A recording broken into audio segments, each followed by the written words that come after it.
আজকে আমাদের ক্লাস হচ্ছে কম্পিউটার আর্কিটেকচার সাবজেক্ট। আমরা ক্লাসটা কম্পিউটার কম্পোনেন্ট কম্পোনেন্ট কম্পোনেন্টের চারটা পার্ট। কম্পোনেন্টে আমাদের কয়টা পার্ট আছে? চারটা part.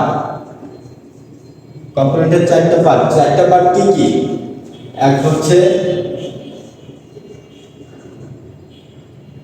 Data movement,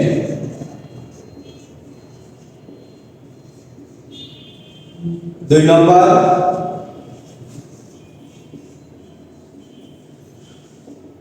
data store,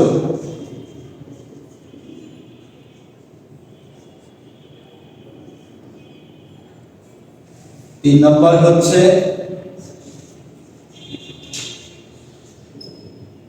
data processing,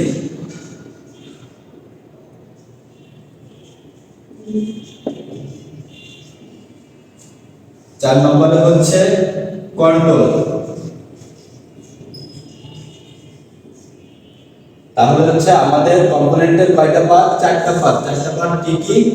data movement, আর ডাটা স্টোরেজ, ডাটা প্রসেসিং, আর কন্ট্রোল।